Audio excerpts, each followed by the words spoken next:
Welcome to Beyond the Pages podcast because the right book really changed everything. And today we're diving deep into 1 Million Followers Mm. by Brendan Kane. Okay.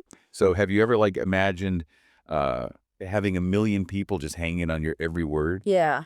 That's the power of a massive online audience. Mm. And Kane's book is like a playbook Right. for making it happen. The playbook. Yeah. Yeah, he's worked with some really big names like Taylor Swift and Rihanna. So Oh, yeah. He knows what he's talking about. yeah, he definitely knows a thing or two about building a following. But what I think is really interesting is that he doesn't just focus on those vanity metrics. Right. He really argues that having 1 million followers can unlock some incredible opportunities. Like we're talking everything from landing your dream job to attracting investors and even going viral. Okay, so let's unpack this a little bit. Yeah. Why does 1 million followers matter so much? Okay. Is it really more than just a number? It absolutely is. It's more than just a number. Think of it like social proof. When you have 1 million people that are backing you up, it gives you instant credibility and influence. Right. And in the book, John Joshny, who's a Hollywood pracer, he actually says that when it comes to casting decisions, Right. if an actor's relative attractiveness and craftsmanship is equal, the thing that will tip decision-making will be the social reach. So it's almost like this invisible currency that opens doors in all sorts of industries. Exactly. It's not just about like getting a record deal anymore. It's about so much more than that. Wow. Kane gives examples of actors getting movie roles, entrepreneurs attracting investors, all because of their social media clout. Wow. Remember that musician who like blew up on social media and had Justin Timberlake and Usher battling to sign him? Oh, yeah. That's a perfect example of how these numbers can translate into real-world opportunities. It's almost like a shortcut to success in a way. Well, not exactly a shortcut, because you still need to have the talent and the work ethic, Right. but it's definitely a powerful amplifier. And it's not just about like buying followers or running ads. Kane's strategy hinges on shareability, Okay. getting people to spread your message for you. That makes a lot of sense. It's like word of mouth marketing, but on steroids. Exactly. But what makes content go viral? Okay. Why do some things get shared like crazy while others just totally fall flat? That's where it gets really interesting. Kane breaks down the psychology of sharing, Okay. and he says it all boils down to emotion. Okay. Think about the content that you share. Yeah. It's usually something that made you laugh or cry or maybe feel surprised or inspired, right? You're absolutely right. I remember that Cricket Wireless campaign with John Cena. Yeah. It was hilarious seeing him browsing cat videos and Yeah. doing all those silly internet things. Yes. And then there was that heartwarming video where he surprised that military family. Ah, I know, that campaign went totally viral and became one of the most shared ads ever. wow. And it wasn't just because it starred John Cena, it was because it tapped into this range of emotions. So it's about creating content that moves people internally, Yes. which then motivates them to share it externally, like this chain reaction of emotion. Precisely. Kane actually says, if the content moves your audience internally, there's a greater chance that they'll make an external move to share it with others. Oh, okay. But creating shareable content is just one piece of the puzzle. Right, You also need to stand out in this really crowded online world. right, because everyone is vying for attention. They are. How do you cut through the noise and make sure that your message is heard? Well, Kane talks about the importance of finding your hook point, that unique angle that makes your content irresistible. And I love this headline exercise he recommends. Okay. Imagine you're on the cover of a magazine. Okay. What headline would make someone stop and pick it up? Yeah. It forces you to get to the heart of your message. That's a great exercise. Yeah. It reminds me of how Stephanie Barkley, the comedian, used a really timely hook about Melania Trump to promote her comedy sketches. Oh. She tapped into what people were already talking about and found a way to make it relevant to her work. Exactly. It's about being strategic and understanding what resonates with your target audience. Right. Tim Ferriss did something similar with the 4-Hour Workweek. He used Google AdWords to test different titles and see which ones generated the most clicks, Oh, wow. which was brilliant back then and would be even more powerful today with the targeting options on platforms like Facebook. Right. But Even with a great hook, yeah, you can't go it alone. you can't. That's a crucial point. Yeah. Kane emphasizes the importance of strategic alliances, Okay. partnering with others who already have an audience. Right. Think about it. Why start from scratch when you can tap into existing networks? Makes sense. He talks about gifting, where brands give their products to celebrities for photos and endorsements. It's a simple way to get your product in front of a larger audience. And I remember him talking about hosting those private parties with movie talent and bloggers Yes. to generate buzz around a film. Yes. It's like creating this mini ecosystem of influencers who are all talking about the same thing. Exactly. It's all about leveraging relationships and recognizing that we're stronger together. Right. Kane even shares the story of how he landed Taylor Swift as a client through a strategic alliance with MTV. Wow. He knew someone who knew someone, and he was able to leverage that connection to get his foot in the door. It's all about who you know. It is. It is. That's a great example of how networking can pay off in a big way. It does. But how do you find the right influencers to work with? That's where it gets interesting because Kane argues that bigger isn't always better. Okay. He suggests finding influencers who align with your brand Okay. and have a genuine connection with their audience. It's about quality over quantity. That makes sense. Yeah. You want to make sure that your values and your message align with theirs. Exactly. You want to make sure you're a good fit. Right. And it's important to test different partnerships and see what works. Yeah, absolutely. Not every collaboration is going to be a home run. But by experimenting and analyzing the results, you can find the strategies that work best for you. It's similar to how movie studios use test screenings to get feedback from their target audiences and refine their marketing strategies. That's such a good point. Yeah. It's all about being agile and adapting based on the data. Yes. Speaking of data, Kane also talks about share and engagement groups. These networks of pages and accounts that agree to share each other's content. Right. How do those work? Think of it as a modern day, like, you scratch my back, I'll scratch yours approach. Okay. It's a clever way to boost visibility and create that initial wave of engagement that can make content go viral. Right. You're essentially tapping into a pre-existing network of users who are already primed to share and engage with content. So it's like creating this built-in audience for your content. Exactly. He gives the example of Michael Dappa's character, Big Shaq, Oh, yeah? which became a sensation partly due to the sheer volume of shares from major social media accounts. He was able to leverage these groups to get his content in front of millions of people. It sounds like a really strategic way to amplify your reach, It is. but you wouldn't want to join just any group, right? Right. You need to be strategic and find groups that are relevant to your niche. Right. The goal is to connect with people who are genuinely interested in what you have to offer. Right. So think about it this way. If you're a fitness influencer, you wouldn't want to join a group that's focused on video games. Right. It's all about finding the right community Yes. and building those authentic connections. Exactly. So we've talked about shareability, finding your hook point, and leveraging strategic alliances. We have.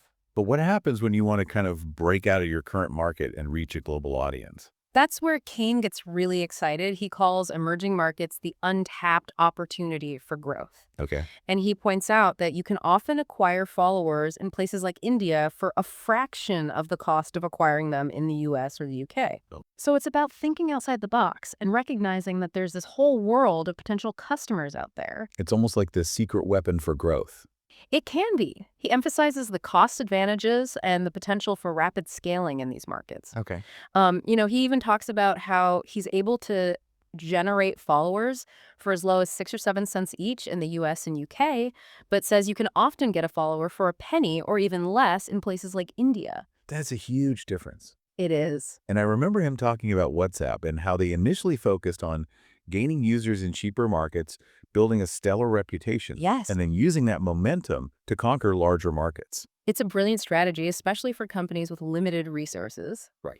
And, he argues that even if you don't sell products abroad, having a worldwide audience adds a layer of validation and credibility to your brand. Okay. Think about it. Walking into a meeting and saying, I have 1 million followers in India, carries a lot of weight. Oh, yeah. It shows that you have a global mindset and an understanding of the evolving marketplace. Like saying, I'm not just playing in the minor leagues anymore. Exactly. He also shares the story of Jasmine Trias, an American Idol finalist who went platinum in the Philippines, Wow. even though she only sold 14,000 copies of her album in the United States. Wow. That's a powerful example of how thinking globally can unlock opportunities that might not be available in your home market.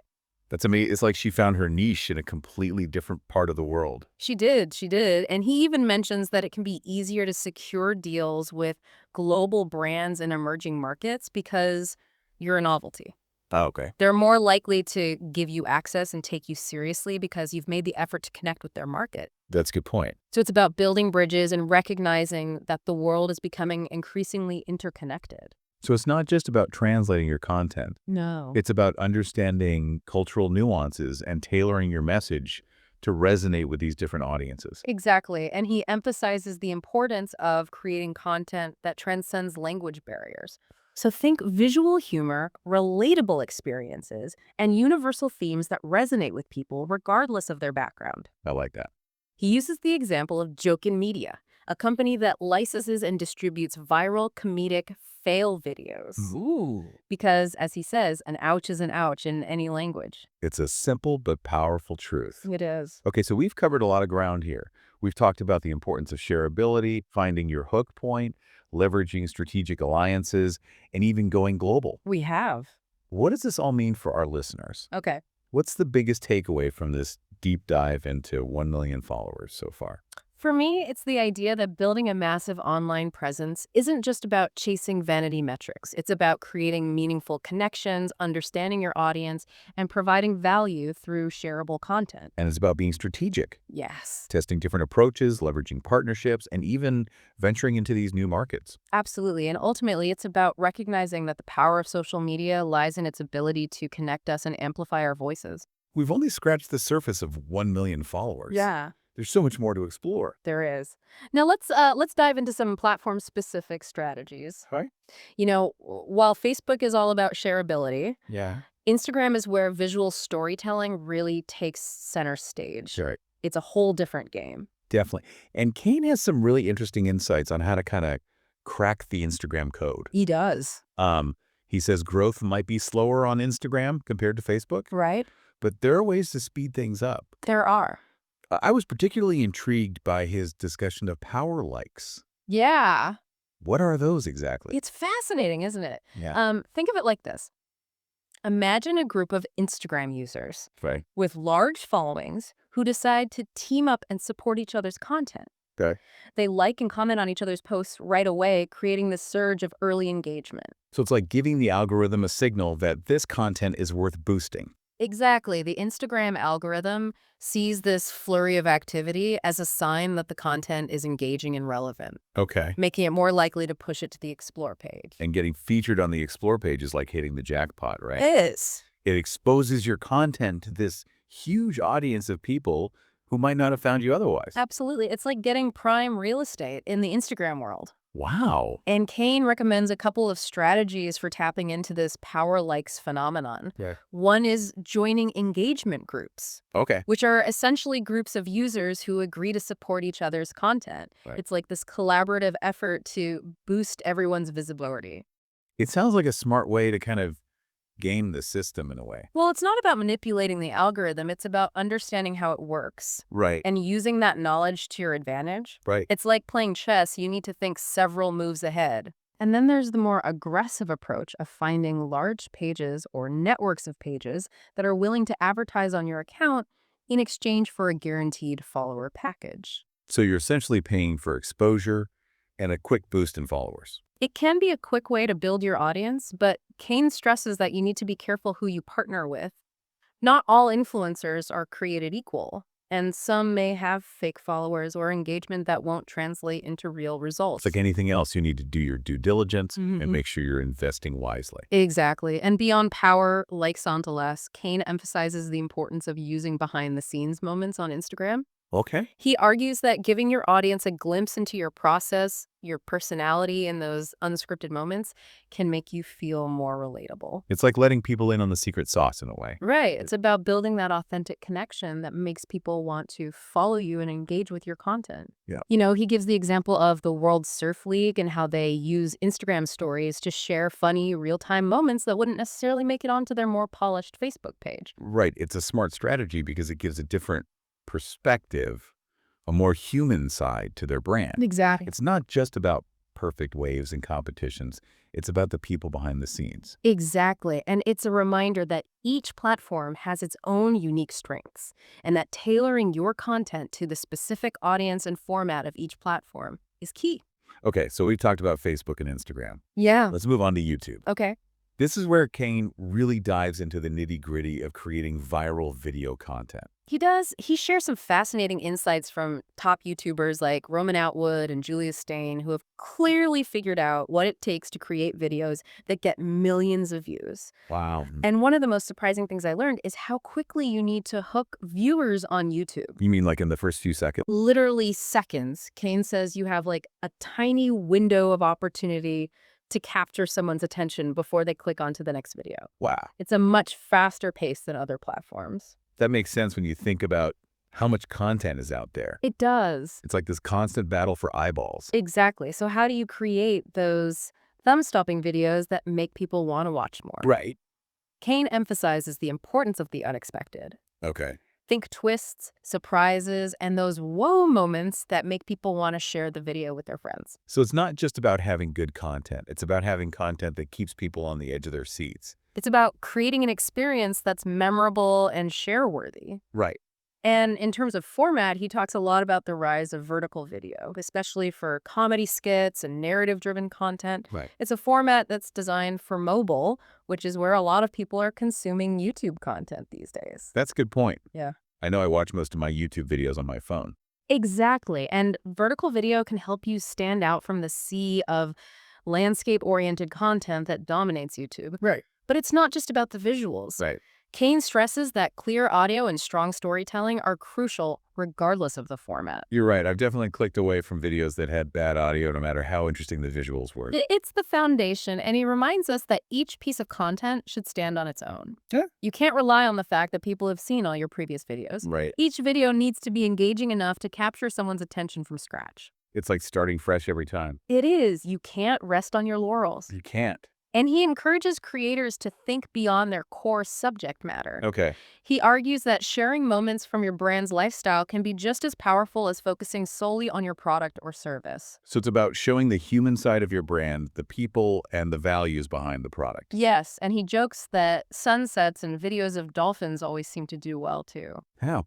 Maybe that's the key to unlocking viral success. He's got a point, though. People connect with those universal experiences. They do. But creating great content is only half the battle. Right. You also need to understand the YouTube algorithm and optimize your videos for discoverability. Right. It's like playing a strategic game. It is. You need to know the rules to win. Exactly.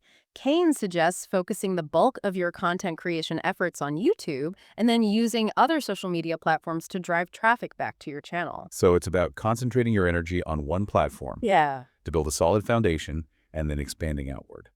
It's about building a home base where people can find all your content. Okay. And once you have that established, you can promote your videos on other platforms to expand your reach. It makes sense. And of course, collaborations are always a powerful way to tap into new audiences.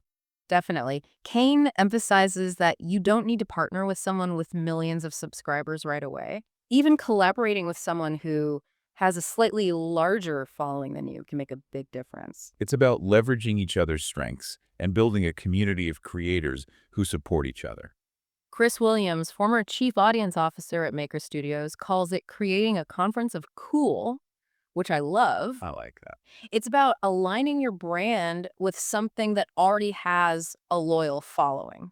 Okay, we've covered a lot of ground with YouTube. We have. Now let's talk about LinkedIn. Okay. It might not be the first platform that comes to mind when you think about building a massive following, but Kane argues that it can be a really powerful tool, especially for business growth. It's a different beast, that's for sure. But Josh Wilcox, founder of the B2B consultancy firm Sparrow, shares his expertise on LinkedIn in the book. Okay. And he describes it as the ultimate platform for reaching career-minded individuals.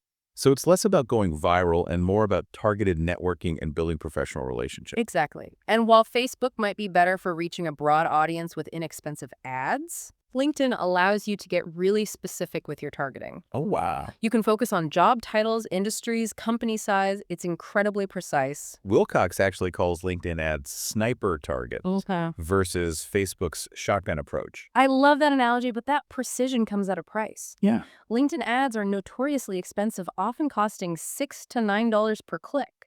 So you need to make sure you're reaching the right people with the right message to maximize your return on investment. It's like investing in prime real estate. You're paying a premium for a very specific location. Exactly. Wilcox suggests offering something of extreme value in exchange for an email address or other relevant information. Okay. It's a way to build trust and position yourself as an expert. It's like offering a free sample to entice people to try your product. It's about giving them a taste of what you have to offer, and he emphasizes the importance of testing different elements of your LinkedIn ads, like the image size, headline length, and even the wording of your introduction. Wow. Every detail matters. Acts like A/B testing. It is. You're constantly tweaking and refining to find that winning formula. Precisely. But beyond just advertising, LinkedIn can be a great tool for building relationships that lead to opportunities. Okay. Kane stresses connecting with people who can provide value to you and your business mentors, collaborators, potential clients. So it's about building a network of like-minded individuals who can support each other's growth. It's about cultivating a community of professionals who can share knowledge, insights, and opportunities. And he shares some great tips on how to make the most of LinkedIn's features, like joining relevant groups and engaging in conversations. Like, It's about being an active participant, not just a passive observer. so the key takeaway for LinkedIn is that it's a platform that rewards strategic thinking and focused action. Yes. It's not about broadcasting to the masses. Hmm. It's about connecting with the right people. It's about quality over quantity. Right. Now, we've talked about building a following on different platforms. Yeah. But what's the end goal here? Right. What happens when you've reached that magic number of 1 million followers? That's a great question because it's easy to get caught up in the numbers game. It is. But ultimately, it's about what you do with that influence. Right. How do you turn 1 million followers into something meaningful? Well, that's where the final chapters of 1 million followers gets really interesting because Kane goes beyond just social media tactics Okay. and dives into the deeper principles of building a brand that lasts, a legacy that extends beyond the digital world. So it's not just about fleeting fame or viral moments. Yeah. It's about creating something with staying power. Exactly. He introduces this concept called brand persistence, Okay. the ability to withstand the ever-changing tides of the digital landscape. Right. It's about cultivating this deep connection with your audience, Okay. one that's built on trust, authenticity, and shared values. That makes sense. You can have 1 million followers today, but Mm. if you're not providing real value or building those genuine relationships, Right. those followers can disappear just as quickly. It can all vanish overnight. He brings in insights from marketing guru Jeremy Morley, Okay. who emphasizes the importance of understanding the difference between who you are and what you do. Okay. It's about defining your core identity, the values that drive your work, and the impact you want to make on the world. So it's like figuring out your why, Yes, the deeper purpose behind what you do. precisely. Morley uses the example of Nike, Okay. which is often perceived as a shoe company, but sees itself as a performance company. Right. Their products are simply a means of expressing that core identity. That's a great example. They're not just selling shoes, they're selling a feeling and aspiration. Exactly. And Kane argues that building a strong personal brand can actually provide a safety net for a longer career. Okay. It's about becoming known for something beyond just your current skill set or job title. So it's like having a diversified portfolio. Yes. But instead of stocks and bonds, it's your skills, experience, and reputation. I like that analogy. It's about future-proofing yourself. And he stresses the importance of using multiple channels to build your brand. Right. It's not enough to just be present on one platform. You need to create a consistent experience across all the channels where your audience is active. It's like having multiple touch points. Yes. So no matter where your audience encounters you, they're getting the same message. The same message, the same You get feeling. the same feel. Exactly. He gives the example of Jake Paul, who was able to leverage his YouTube fame to land a role on the Disney Channel show Bizaardvark. Oh, wow. And it wasn't about the money for him. It was about expanding his reach and building his brand beyond just YouTube. It's a smart strategy, especially considering how quickly the social media landscape can change. It does. Platforms rise and fall, algorithms shift, Yeah, but a strong personal brand can weather those storms. absolutely. But even with the best strategy in place, none of it matters if you're not creating content that resonates with your audience. It all comes back to the content. Always. Kane emphasizes the importance of storytelling, Yeah. creating content that is entertaining, engaging, and ultimately provides value to the people who are watching, reading, or listening. Right. He brings in insights from Ray Chan, Yeah. founder of the viral content platform 9GAG, Right. who talks about the importance of staying true to your unique voice and constantly learning and evolving. Chen makes a great point that the core principles of storytelling and connecting with your audience remain constant.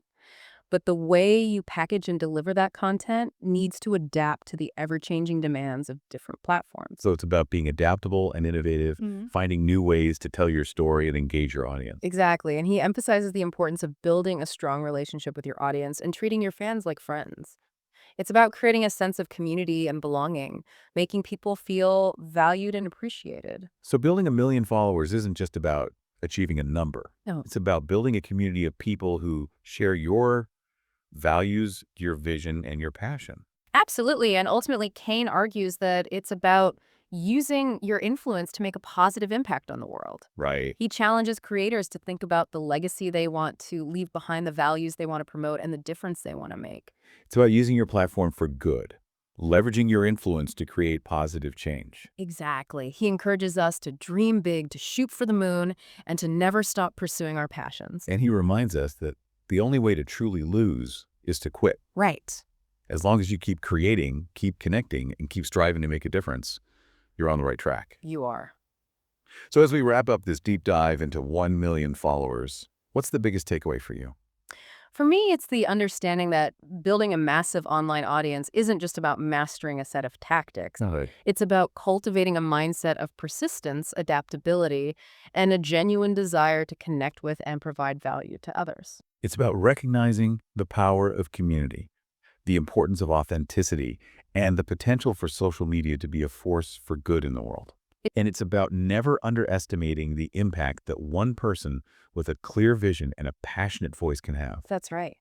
If you're ready to embark on your own journey to building 1 million followers, I highly recommend checking out Brendan Kane's book. It's a great read. It's a comprehensive guide filled with actionable advice and inspiring stories that can help you unlock the full potential of your online presence. And don't forget, the most important ingredient in any successful social media strategy is you. Right. Your unique perspective, your passions, and your willingness to share your authentic self with the world. Thanks for joining us on this deep dive into 1 million followers. We hope you found it insightful and inspiring. We did too. And we look forward to exploring more transformative books with you on Beyond the Pages.